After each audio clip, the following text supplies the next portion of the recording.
We've represented vectors before with an arrow, and the arrow has a head and it's got a tail, right? And so we can draw vectors in any direction in 2 dimensions, right? Up, down, left, right, northeast, southwest, whatever.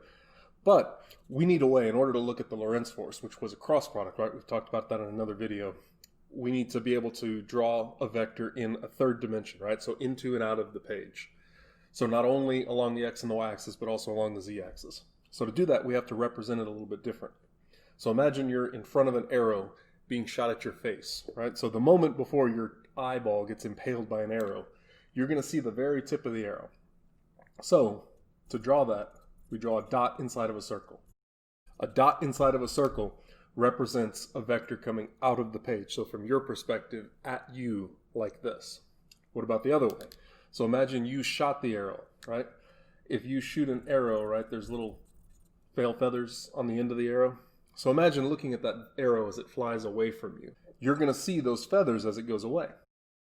So we're going to represent a vector going into the page with an X inside of a circle. So now we can draw vectors in 3 dimensions. So if I wanted to draw like my X, Y, and Z axis, I would do, here's X, here's Y, and my Z could be represented by a dot coming out of the page at me like this. Okay, so let's go figure out the direction of the Lorentz force, or the magnetic force that acts on a moving particle in a field.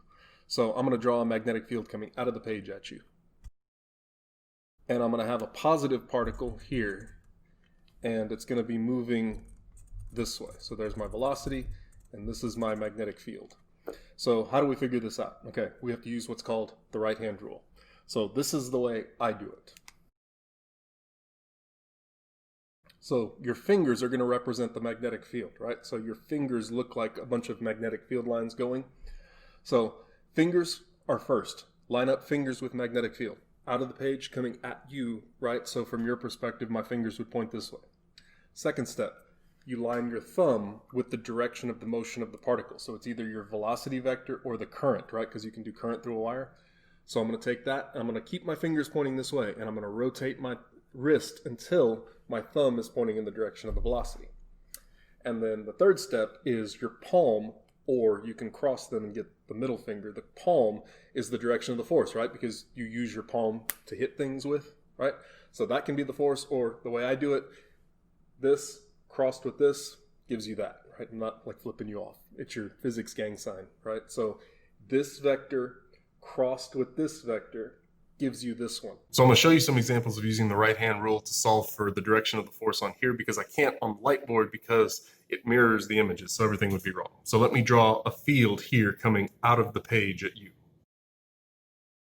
So now let me have 2 particles. So I'll have a positive particle moving this way with some velocity, and I'll have a negative particle moving the same direction with some velocity. Let's go figure out the force for the positive particle. So positive particle, right hand.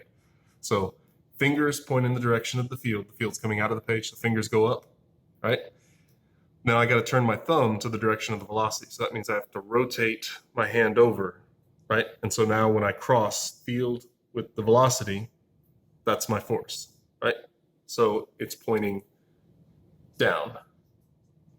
So what about the negative charge? So the negative charge, instead of using my right hand, I'm going to use my left hand. So same process. So left hand goes for negative. So field, fingers, right? Velocity goes with thumb, and hey, I'm already there, so I don't have to contort my arm anyway. So this crossed with this gives me that, right? So my force points up. Okay, so here's another example. Let me draw a field going this way. And for this one, I'm going to have a positive particle going kind of at an angle, and I'll have a negative particle going down. Let's go ahead and start with the negative one, because this one's at an angle. I'll talk about that in a second. So start with the negative. So I'm going to use my left hand, right? So left hand, fingers point in the direction of the field. So this is going to take some contorting, right? Sometimes you do these things and you're going to end up like moving your body around, and people are going to walk by and say like, what the hell's that physics student doing? And like, just get used to it. People look at you like that. So fingers in the direction of the field. My thumb is pointing down, right? Already. So the force is going to point that way, kind of up at you like that. That was hard to hold. Right, so the force was coming out of the page.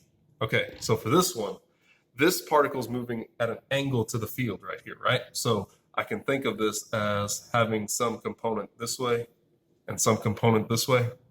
So this component of the velocity isn't doing anything because it's parallel to the field, right? The only part that doesn't is perpendicular. So this is the one I care about. So when I go do the right-hand rule, I'm going to align my thumb with this component. So fingers in the direction of the field, rotate until velocity matches up, right? So there it is. Boom. There's my force out of the page. So you can see with all of these, all you really got to remember is right hand for positives, left hands for negatives, right? Your fingers are the field lines. Then you match your thumb with the velocity. So you rotate until you get it and then cross them, and that gives you your physics gang sign force.